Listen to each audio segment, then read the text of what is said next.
What's happening, everybody? It's Eric J. Olson back for another edition of Lunchtime Live. And today I have a good friend of mine, Eugene from Ionic Designs. What's up, Eugene? Hey, Eric, how you doing today? Hey, man, doing all right. So, yeah, Eugene and I have known each other for, 3, 4, 5 years, something like that. Going on 5 years, yeah. Yeah, we know each other through the Entrepreneurial organization, and there's a local chapter here in the Norfolk, Virginia Beach area. So we met through there, and then I see you quite a bit, or at least I used to pre-COVID. That's true. Yeah. So, hey, Eugene, why don't you let everybody know a little bit about yourself and what you do? Absolutely. I am the founder and president of Ionic DeZign Studios. We're an architecture and interior design firm. Have a couple offices, well, one in here, Virginia Beach, as well as one in Richmond. And we've been in business for going on 21 years. Enjoyed great success and great expansion and fun. And the other side of my life is I'm an avid marathon runner and do those things in my pastime or in most of my time. So, and then I'm a proud grandfather of 8 grandkids. So that's my other pastime. Good for you. Thanks. So lots of achievements there. I mean, number one, being in business for 21 years, that's very impressive. I've been at it for 11 years, but that's across now 3 different companies. Okay.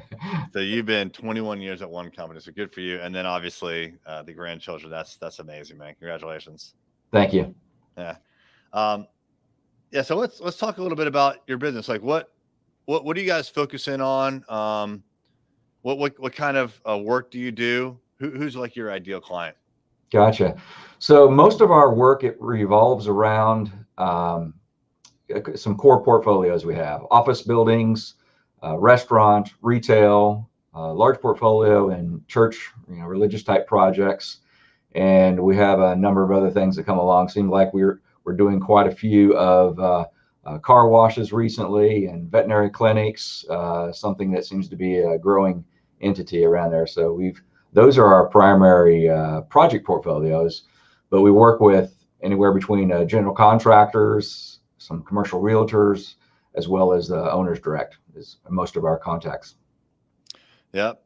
Speaking of owner direct, that was me a couple of years ago. That's right. So Eugene designed this office space that we're in, and it was concrete floor and concrete stand-up walls, and I was like, I don't want to do this myself because I'll screw it up. I need someone to really design this thing. And Eugene, you provided like 4 or 5 designs, and I keep telling the story about the design that we didn't go with, but it was really awesome. I wish we had a bigger space, and maybe one day we will, where it had the circular conference room. Yeah, that was so creative. Like I was like, oh, that would be amazing. It's just it would take up a lot of space here. So we went with the angled one, but it was so cool, like the different designs that you created, and then being able to go through the pros and cons of each. Well, I do remember whenever you shot over some ideas of what you were going to do, the flooring and paint colors, and it looked like you had chose it from the choice of highlighters. I was like, give me just a second. Let me come up with another idea for you. Yeah. All right. So let me tell that story real quick. So, all right. So Eugene, he did the architectural drawings, just so he specified things like put a wall here, put, ceiling tiles, stuff like that. And we got to the point where it was built out, and I had to pick carpet and paint, and that wasn't in the design that Eugene had done.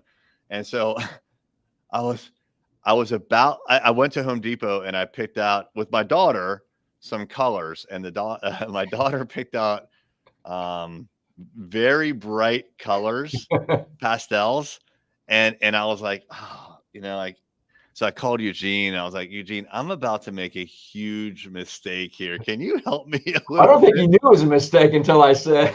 So it's like, no, those are nice, but you may want to consider something a little more adult-like, Eric.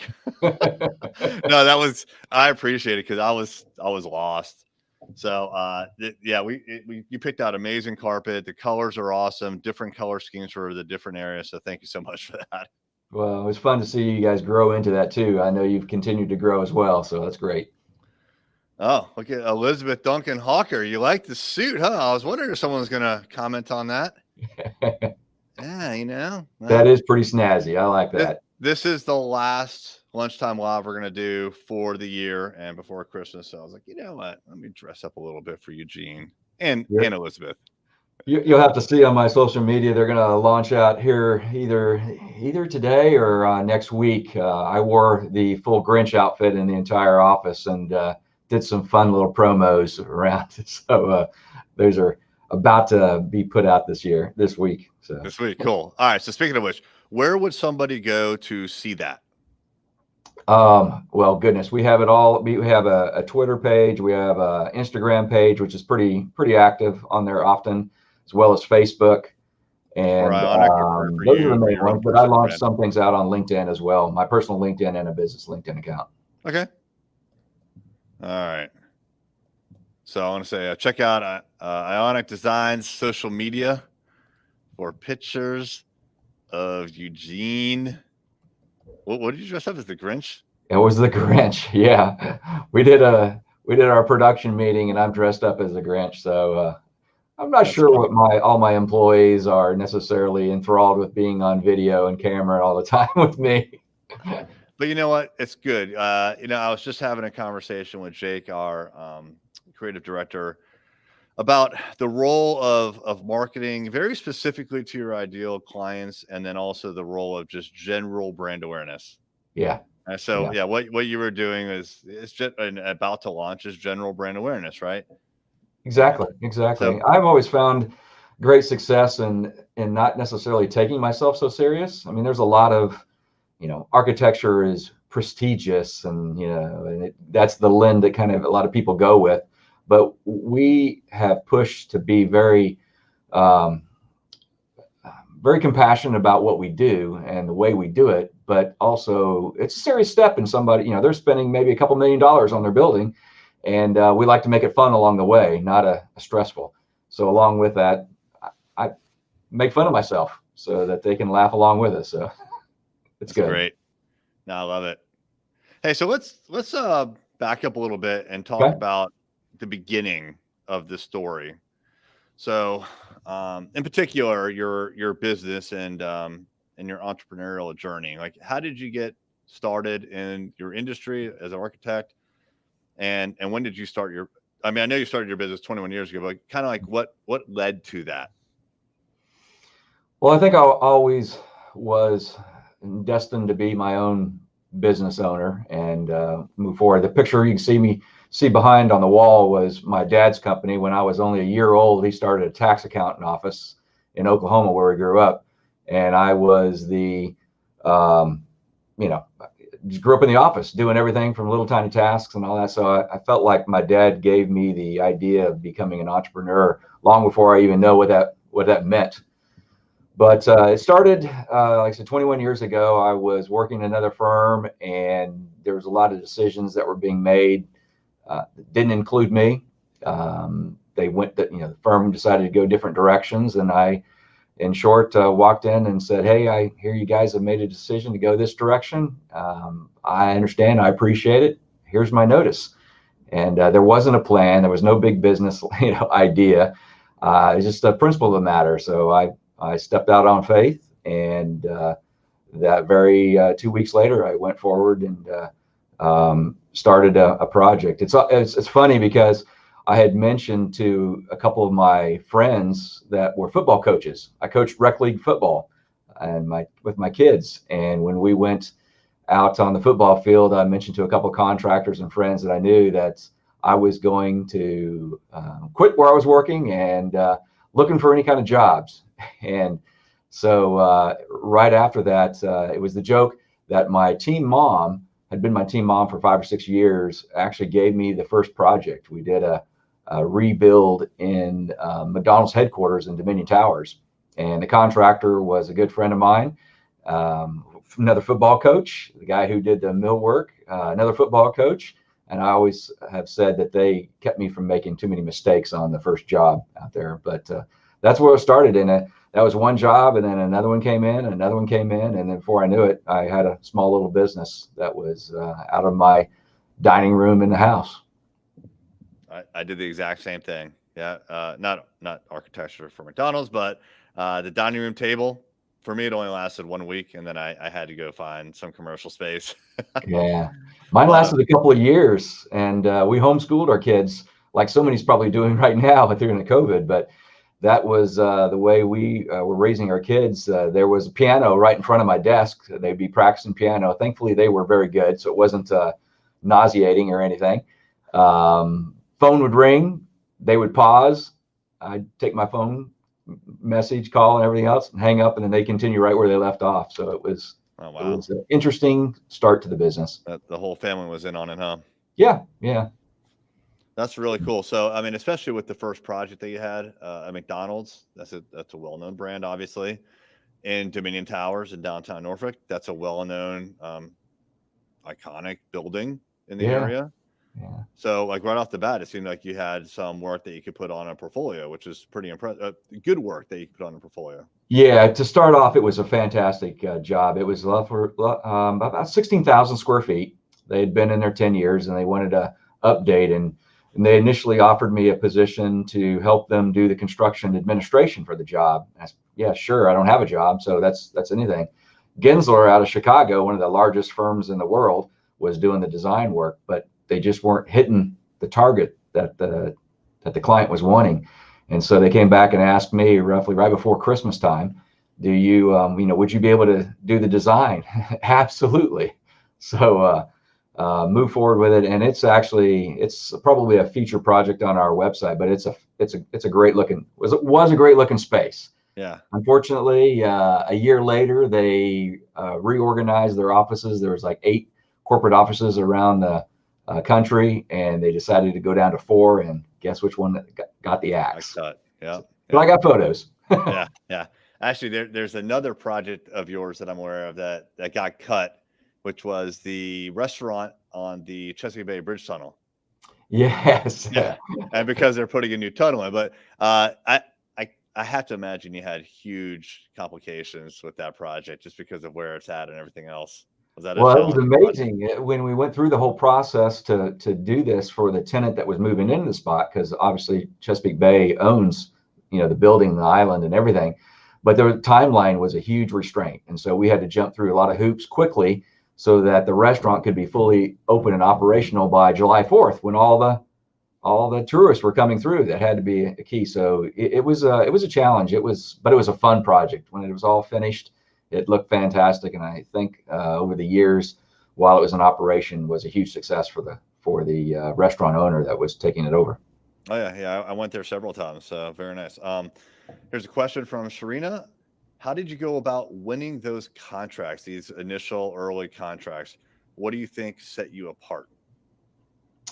I think the big part for us was really the relationship. Obviously, that first one wasn't going out for a bid or anything. It was the relationship that I had with the team mom, who was the executive director of the McDonald's local, and she brought me in, shared what I could do, and with her boss, and then having that relationship with a contractor that could roll in as well and do the work.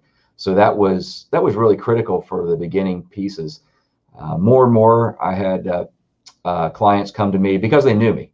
It wasn't about because of my work, because I didn't have a portfolio, but they knew what I could produce. And I think one of the next jobs I got was from a friend of mine who had been at a previous firm that I was with, had gone out and said, "Hey, we're getting ready to do an expansion of our office. Would you be interested in doing it?" I said, "Absolutely." And they said, "Well, this is what we want. I already have it designed. This is what we want. Here you go." And I go, "Well, let me show you a space that I just finished." So I walked around, took them around, done a tour of the McDonald's headquarters, and looked at all of that. And they go, "Oh, this is great. So here's how much money we have. This is all we got. So spend that, do whatever you want." And this was a place that was a fire and flood restoration. I said, "Do whatever you want to do, but don't use the color red, because it connotates fire, and people have just struggled with loss of their homes or things like that." Well, whenever we designed it, part of the design came about, and you can imagine I used fire engine red as you walked in the door, and it was a wall that went halfway up and was metal studs exposed with a light inside of it shining, and the wall was bright red with their logo on it. And when I presented it, he goes, I thought I told you not to use red. And I go, yeah, you did, but it just, the project lends towards it. He goes, yeah, you're absolutely right. It's fantastic. And he went with it. Nice. So those were just the relationships that Yeah. started, and that's how we won those. And they continue to grow one after the next. Yeah, I think it's really important when people are thinking about going off on their own or making really any move in their career, whether it's getting a new job or starting their own company. They have to be able to tap into that network that they've Mhm. hopefully uh, created over the last couple of years. And one of the mistakes that I see certainly young entrepreneurs make is they don't create that network until they need it, and by then it's just too late. So you have to have the network in place even when you don't know why you need it, so that maybe one day you can tap into it.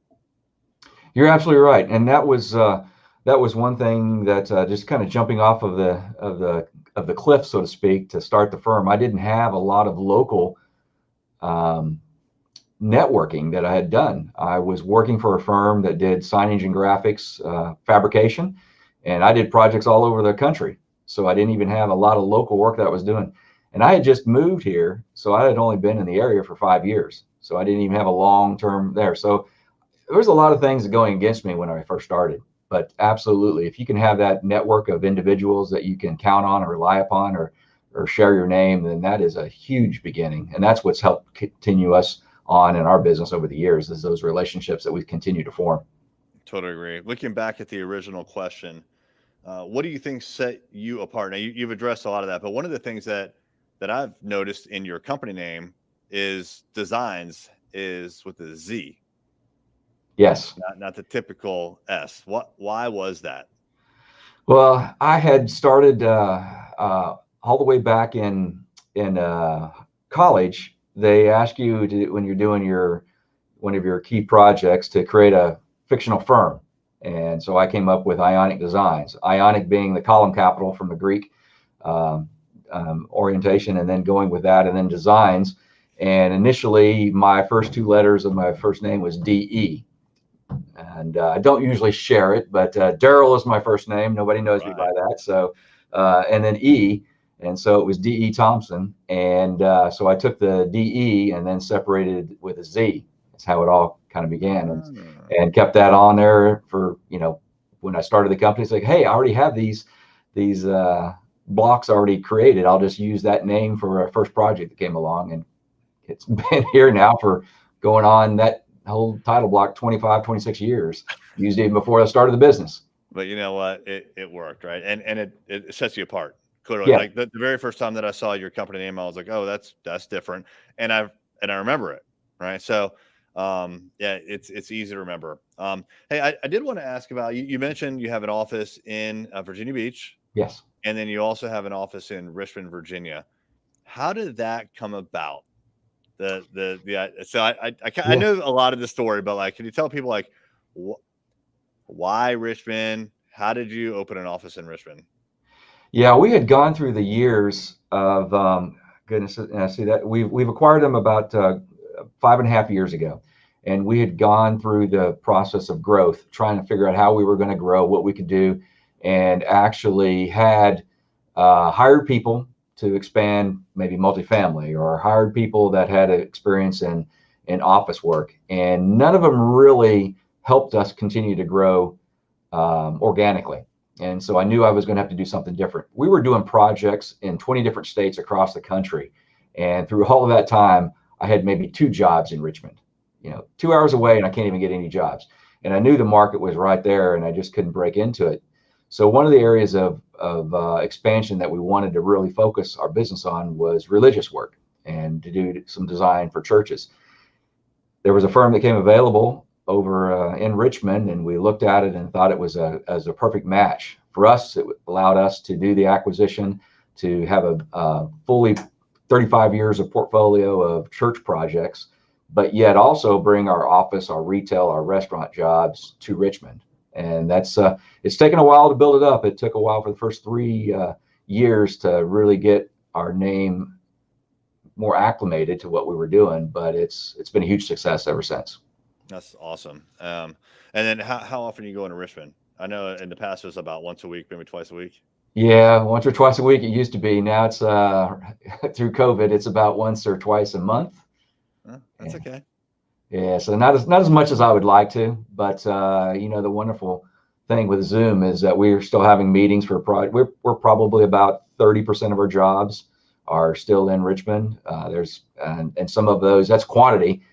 Some of the jobs we got going right now are probably closer to 50 to 60% of our revenue because there are some large jobs that are beginning. Right on. Okay. So I know you acquired the one architectural firm in Richmond. Have you done that again? We've looked at several different other ones that have got approved, went down the road of doing some due diligence, and have backed out on two others, both of them in Richmond. But we've looked at some even down in North Carolina and Florida and near Atlanta.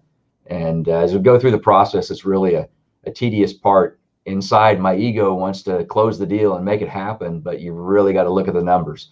So many times I get all the way down to the end and just don't have the gut feeling, and some of the numbers don't lie. So yeah. Numbers don't take lie. a different direction. I'm actually fortunate because two of those that we were really close to pulling the trigger on, one of them did a lot of hospitality work. And right now they're really struggling. Yeah, not the industry to be focusing on right now. Yeah. And maybe in 6 months. Yeah. Wow, that's interesting. I've been part of a merger. My company merged with Array Digital's co-founder Kevin Daisy's company almost 4 years ago, and for me that led to 6 months of just chaos trying to figure out what we had just done and figure out what this new company was all about. What's it like for you being in an acquisition and then being on the side of the acquirer? What was that like for you? Like, what are the challenges that people could expect if they want to acquire a company? That's a lot of work. You're not just getting the firm and the portfolio of work. You're also gathering all those employees. So you want to look at those employees as, are they somebody that you would hire if you were just hiring them? The processes all have to change. There was a significant difference between their business model and my business model. So that was a huge challenge, overcoming that. But once it got rolling, once it got moving, it wasn't too bad. But that was our biggest hurdle. Yeah, I can imagine. It's change, right? And nobody likes change. That's right. That's right. They were a bit old school, and we were more technology based. So just the way you operated was different. Yeah, yeah. So I'm sure that took a while to overcome. Hey, so one of the things that you talked about in the beginning when you were introducing yourself to the audience was marathons and your passion for running. Let's hear a little bit more about that. What got you into running? So I am a diabetic. I've been struggling with it for well over 15 years when I was diagnosed. And it was about 2013 into 2012 that doctors were continuing to give me more medicine, more insulin, more things. I was continuing to gain weight. Wasn't feeling good, wasn't feeling right. Weighed probably at that time somewhere over 250. I stopped stepping on the scales when I'm over 250 and didn't do it. So don't know how high I got, but I was above. Anyway, I needed to make a change. And so I started a drastic diet and then needed to do some exercise. And I went for a short run here and there and started up. And a marathon was always on my bucket list. And so in 2014, I did my first marathon, again, with the hopes of helping control part of my diabetes and the struggle that I was having. And I did that one and then felt pretty good. Maybe I need to keep doing this, and did 5 more that year. And then it's just been racking up over the last 7 years. How many are you on now? I think I know the number, but it's Well, a let's big number. see. If everything goes well, tomorrow will be 56. Tomorrow. All right. Wow. Where are you going to do the 56th marathon? I run in my neighborhood right now. Everything is shut down, so there's no races. So this is just a run. So I'll probably start at my house and head to the beach, go down the boardwalk, and then come back. Oh man, see, this is what's crazy about you. You're gonna run a marathon just for fun. Yeah. Well, so one of the things that I really like about you is you're constantly pushing yourself with the marathons, with these challenges. This summer you had a challenge where you're running around the loop in your neighborhood. There's like a lake in your neighborhood, and what was it, 0.7 miles around? Was that 0.7 miles around? Yeah, I called it the Ring of Fire. August 13th. When was, I forget when it was. I remember it was hot. Yep. over Was it? 110 degrees heat index, I think they said. Oh man. Yeah. So you started really early. What 6 time was o'clock it? in the morning.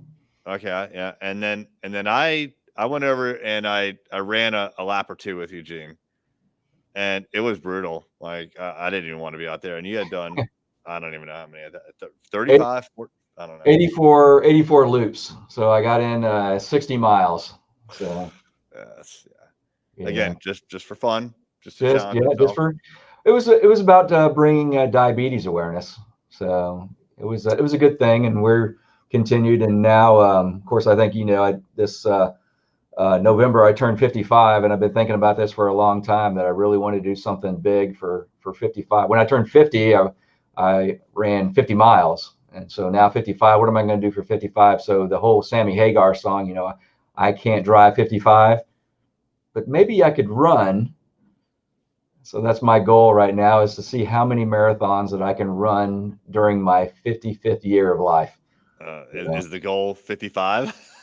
That is my big goal. Yes. All right, you heard it here first. Now you're committed. 55 in a year. Wow. Geez, what's that? So 5 a month?